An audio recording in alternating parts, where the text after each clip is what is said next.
আমাদের বিয়ের প্রায় ৫ বছর হলো, কিন্তু আমাদের কোনো সন্তানাদি নেই, যার কারণে আমার শাশুড়ি আমাকে একদমই দেখতে পারে না। নানান সময় নানানভাবে কথা শোনায়। কিন্তু আমার স্বামী আমাকে অনেক ভালোবাসে, যার কারণে এই সংসারে আমি এখন পর্যন্ত টিকে থাকতে পারছি।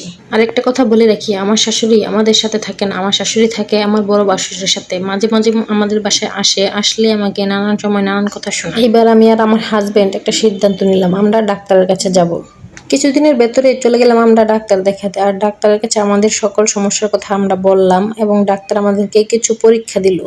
ডাক্তার যে পরীক্ষা দিয়েছে সেই সকল পরীক্ষার জন্য যা যা প্রয়োজন আমরা তা দিয়ে অবশ্যই বাড়িতে চলে আসলাম, কারণ আজকে রিপোর্ট দেবে না, রিপোর্ট দেবে কালকে সকালে। পরদিন সকালে ঠিক সময় মতো আমরা চলে গেলাম ডাক্তারের কাছে রিপোর্ট নিয়ে। তারপরে রিপোর্ট আমরা ডাক্তারকে দেখাতে চলে গেলাম। ডাক্তার আমাদের রিপোর্টগুলো দেখছে আর বারবার আমাদের দিকে তাকাচ্ছে। আমরা বুঝতে পারতেছি না ডাক্তার কি বলতে চাচ্ছে আর কেন আমাদের দিকে এভাবে তাকাচ্ছে।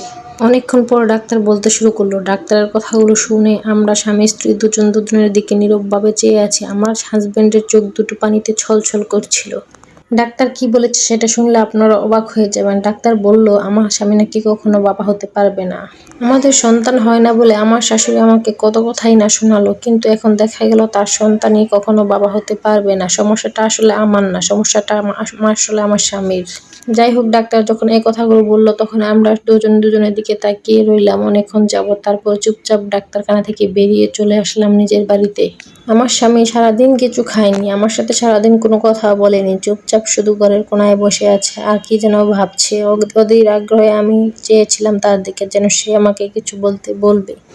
কিছু না বলতে বলতে চলে গেল সারাটা দিন। তারপরও সে যেন কিছুই বলতেছে না, শুধু আমার দিকে মাঝে মাঝে ফেলায় তাকিয়ে থাকে। এখন রাত হয়ে গেল, মাঝরাতের দিকে আমরা দুজনেই শুতে যাচ্ছি। দুজনেরই মন খারাপ, কেউ যেন কাউকে কিছু বলতে চাচ্ছে কিন্তু বলতেছে না। অনেকক্ষণ যাবৎ চুপচাপ থাকার পর মনে হচ্ছে আমার স্বামী আমাকে কিছু বলবে। যাই হোক, ও যখন কিছু বলতেই চাচ্ছে না, আমি নিজে থেকে বললাম, তুমি কি আমাকে কিছু বলবে? তোমার মন খারাপ কেন? কি হয়েছে? আমার স্বামী আমাকে বলে উঠলো, তুমি জানো না কি হয়েছে? এটা বলার পরে আমি হাউমাউ করে কাঁদতে শুরু করলাম। আর আমার স্বামী আমার দুটো হাত ধরে এমন জোরে জোরে হাউমাউ করে কান্না করতেছিল। তার কান্না দেখে আমারও যেন আরো জোরে কান্না আসছিল, কিন্তু আমি চুপচাপ হয়ে মনে বুঝালাম যে আমিও যদি কান্না করি তাহলে সে আরো ভেঙে পড়বে। তার জন্য আমি নিজেকে সামলানোর চেষ্টা করলাম। আমার হাত দুটো সে জোরে জাপটে ধরে হাউমাউ করে কান্না করতেছিল আর বলতেছিল, তুমি কি আমাকে ছেড়ে চলে যাবে নাকি আমার কাছে থাকবে? তুমি আমাকে ছেড়ে চলে যেও না, আমি তোমাকে ছাড়া থাকতে পারবো না কোনোদিন, তুমি আমাকে ভুলে যেও না। এটা বলে সে আরো জোরে জোরে কান্না করতেছিল। তার কান্না দেখে আমি আর নিজের কান্না সামলাতে পারিনি, আমিও কান্না শুরু করলাম। আমরা দুজনকে ধরে অনেক কান্না করতেছিলাম।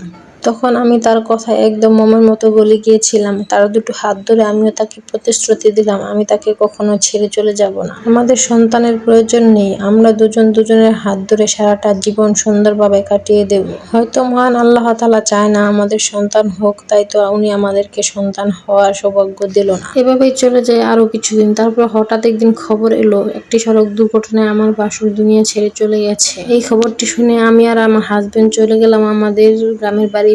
তারপর ওইখানেই ছিলাম আমরা কিছুদিন। আমার বাসুরের ছোট্ট একটি মেয়ে ছিল আর একটি ছেলে ছিল।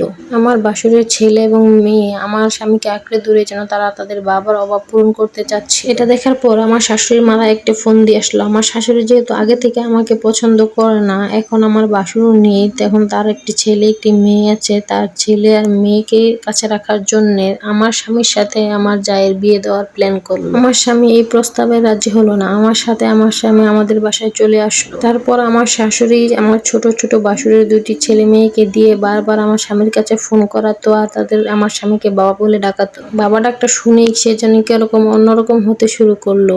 মাঝে মাঝেই তাদের কাছে চলে যেত, গিয়ে রাতও থেকে আসতো। আমার বাসুরের ছেলে মেয়ে নাকি ওকে দিত না আসতে, ওর সাথে ঘুমাতে চাইতো, তাই তাকে বাধ্য হয়ে ও বাড়িতে থাকতে হতো। হঠাৎ একদিন এসে আমার স্বামী আমাকে বলতে শুরু করলো যে ও নাকি ওই ছেলে মেয়ের কথা চিন্তা করে ওর বাবিকে বিয়ে করতে চায়, কিন্তু সে আমাকেও ছাড়বে না। তার কথাটা শুনে যেন আমার মাথায় আকাশ ভেঙে পড়ল। আমার চোখ দিয়ে টলটলায় পানি পড়ছে, আমি চোখের পানি কোনোভাবে আটকাতে পারছি না। কিছুদিন আগে যে আমার হাত দুটো ধরে হাউমাউ করে কেঁদে বলছে আমি যেন তাকে ছেড়ে চলে না যাই, আজ সে আমাকে বলতেছে সে নাকি তার বাবিকে বিয়ে করবে। আমি যেন তাকে আর কিছুই বলতে পারলাম না। সেও মাথা নিচু করে কথাটা বলেই বেরিয়ে চলে গেল তার মার কাছে। এখন আর সে আগের মতো আমার কাছে আসে না। হঠাৎ একদিন খবর পেলাম সে নাকি বিয়ে করেছে তার ভাবিকে। মাঝে মাঝে আমার খোঁজ খবর নেয়, মাঝে মাঝে আমার বাসায় এসে বাজার দিয়ে যায়, কিন্তু আমার সাথে আর সে থাকে না। বাসুরের ছেলে মেয়ের জন্য নাকি তার অনেক মায়া লাগে, তাই তাদের ছাড়া রাত থাকতে পারে না। আমি অনেক চেষ্টা করেছিলাম একদিন আমার কাছে একটা রাত থাকার জন্য, কিন্তু সে থাকেনি। আস্তে আস্তে আমিও নিজেকে গুছিয়ে নিয়েছিলাম, নিজের মনকে শক্ত করেছিলাম, কিন্তু আমার যাওয়ার মতো কোনো জায়গা ছিল না, কারণ আমার বাবার বাড়ি ছিল অনেক গরিব। ও আর আগের মতো আমার খোঁজ খবর নেয় না। আমি হাঁস মুরগি পেলে, গরু পেলে তারপরে আমার নিজের খরচ চালাই। আর এখনই বা আমার খোঁজ নেবেই বা কেন? সে তো আর এখন আমাকে ভালোবাসে না, সে ভালোবাসে আমার যাকে। এই গল্পটার সাথে বাস্তবের কোনো মিল আছে নাকি আমি জানি না। এই গল্পটা আমি একটা আপুর কাছ থেকে শুনেছি, আমার কাছে অনেক ভালো লেগেছে, তাই আপনাদের সাথে শেয়ার করলাম।